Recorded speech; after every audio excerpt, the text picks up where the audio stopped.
Critical thinking, resilience, empathy, and adaptability. These are all hallmarks of a liberal arts education, and they have been crucially important during the past 14 months. As you begin the exciting adventure that is the rest of your life, I hope you will take with you a passion for and a commitment to these qualities of a liberal arts education. They have certainly served you well on your journey so far. You didn't make it to this moment alone. I invite you to pause with me to recognize all those who've helped you along the way. Our faculty members, who through their scholarly work and mentorship have nurtured your intellectual and personal development. Our staff members, whose care for your physical, mental, and spiritual well-being has been a constant presence, and to the many friends from the Swarthmore community and beyond who have been there to comfort you, confide in you, and celebrate with you throughout your college experience. All played a pivotal role during your Swarthmore career. Most importantly, let us say thank you to parents, family members, and caregivers who cheered your triumphs, who supported you throughout your setbacks, and who helped you learn from the problems you confronted. Today, they are filled with pride. Your graduation represents a moment of joy, accomplishment, and celebration for all of your loved ones. Members of the class of 2021, please take a moment now to thank them for their love and support. Each year at Commencement, we honor our retiring faculty and long-serving staff members. This year, we have an extraordinary number of colleagues who are leaving the college, and I ask our entire community to join in recognizing them with profound acknowledgement of their many decades of service.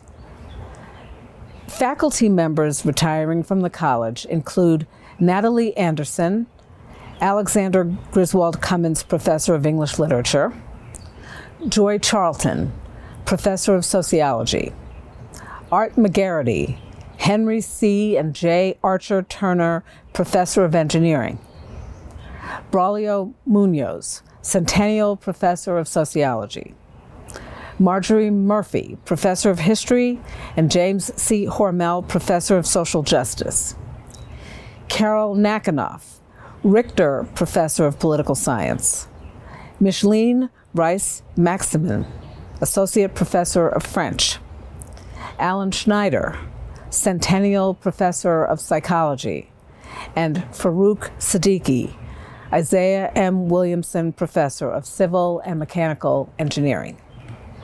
We recognize as well the following retiring staff members who have served the college for 24 years or longer. Daniel Blanton, Grounds, Barb Boswell, Dining Services, Marcia Brown, Provost's Office, Wendy Shimolevsky, Peace Collection, Kathy Sinquina, Chemistry, Steve Donnelly, Facilities, Angie DePaulo, Dining Services, Marion Fahey, Athletics, Sharon Green, Athletics, Delroy Griffiths, Environmental Services, Vivian Hart, Environmental Services, Michelle Hartel, Dining Services, Linda Hunt, Libraries, Ethel Kamenisky, Health Center, Steve Levin, Campus and Community Store, Allison Master Pasqua, Libraries, Patricia O'Donnell, Friends Historical Library, Kathy Pescator, Provost's Office, Sharon Pierce, Environmental Services, David Robinson, Post Office, John Chambers, Facilities, Ralph Thayer, Facilities, Catherine Timmons, Psychology, Sandra Vermaychuk, Libraries, Martin Warner, Registrar, Diane Watson, Dean's Office, and Barbara Weir, libraries. Together, these 27 staff members represent more than 870 years of dedicated service to the community and the college. Please join me in thanking these long-serving members of our community who, through their wisdom, service, and dedication, have played an important role in shaping Swarthmore's excellence and your experience here. So, you've earned a degree from one of the most prestigious and highly respected liberal arts colleges in the world. Given the public polling around higher education these days, there are certainly some who would question the value of your experience here. They might ask, what is a liberal arts education worth? And the answer, of course, is it's priceless. Now, I admit that comes from the daughter of educators. Born and raised in Charleston, South Carolina during the era of Jim Crow segregation, my parents attended racially segregated schools. While the curriculum, facilities, and resources in their schools lagged those of their white counterparts, my parents and their fellow students were taught by dedicated, often brilliant teachers who instilled in them and in generations of young Black children and adolescents a love of learning and a confidence in their own talents. My parents both attended and graduated from HBCUs in South Carolina, and then they migrated to New York City, where they married and raised their children. My late father became a biology professor, and my mother was an elementary school teacher. They were both voracious readers, and my father was a biologist with a deep faith in the scientific method and the value of scientific proof and evidence. Given that background, it's little wonder that they passed on to me and to my siblings a belief in the emancipatory power of education. It's little wonder that I entered the world of higher education as a first-year college student and never left. But let's think for a moment about where we'd be without the liberal arts. At this moment in history, we continue to face myriad interlocking crises: a global pandemic, threats to our democratic institutions, and ongoing scourge of racial, ethnic, and xenophobic violence across the country and in many parts of the globe. In the face of so much uncertainty, so much loss and despair, the power of the liberal arts gives me great hope for the future. I believe it is the values and principles I've described as hallmarks of the liberal arts, critical thinking, resilience, and adaptability, that will strengthen our shared future, just as they played a critical role in forging our democracy. In 1817, the U.S. Congress commissioned artist John Trumbull to paint 4 scenes depicting events related to the American Revolution. The first painting he completed depicts the presentation of the Declaration of Independence to the Second Continental Congress at the Pennsylvania State House, now known as Independence Hall. 42 of the 56 signers are present, joined by 5 additional figures of the time. All the men appear impeccably dressed, poised, with little emotion.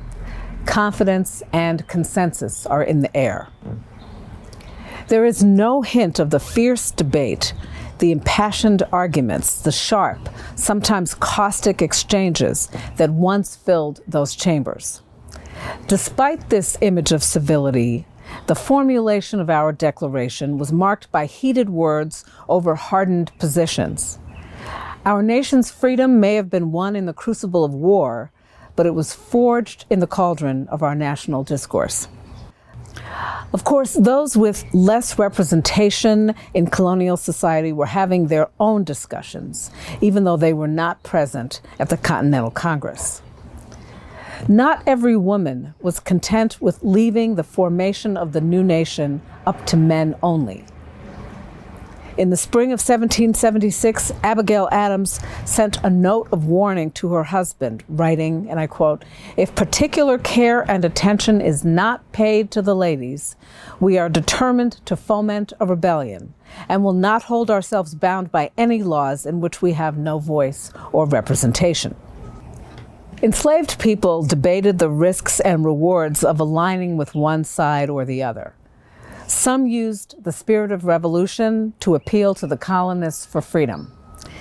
Enslaved poet Phyllis Wheatley wrote, and I quote, "In every human breast, God has implanted a principle which we call love of freedom."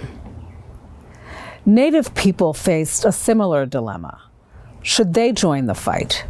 Would either side coexist with them in peace? The Museum of the American Revolution in Philadelphia features a quotation from Keller George, a modern-day member of the Wolf Clan of the Oneida Nation.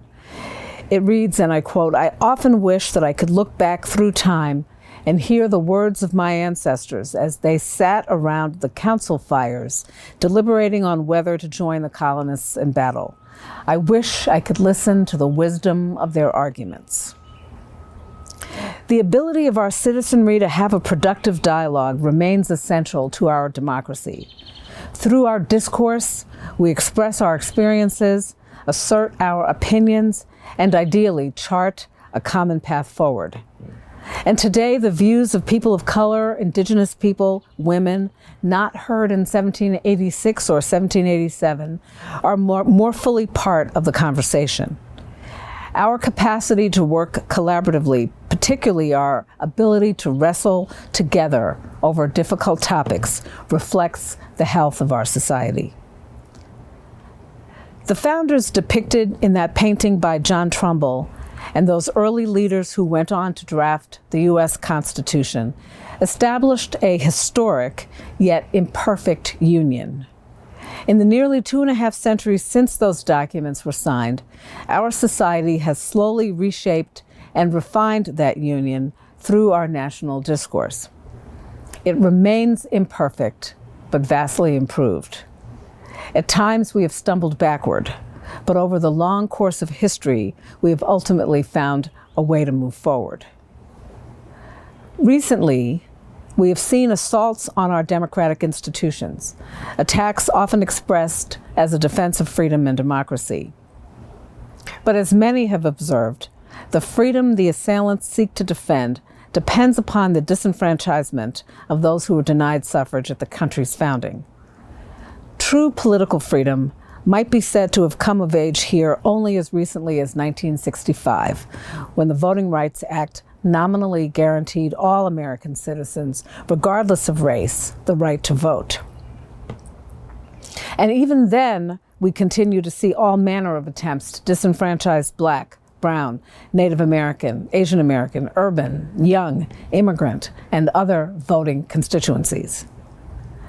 The task then falls to our and future generations to remain engaged, to protect and defend the freedom first heralded in 1776, enshrined in the Constitution in 1787, further expanded after a civil war in 1865, threatened and contracted during the Jim Crow era, extended to women in 1920 and to Black Americans in 1965.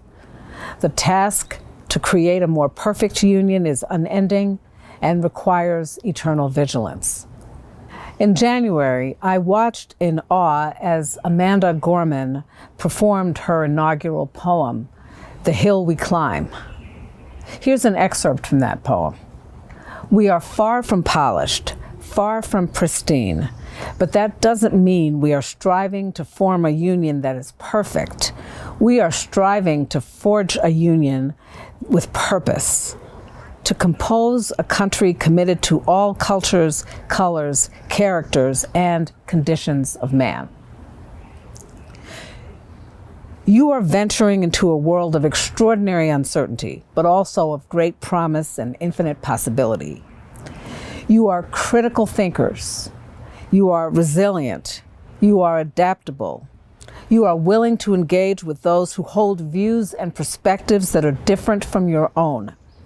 You will leave here and solve the most persistent and complex challenges that face us and societies across the globe.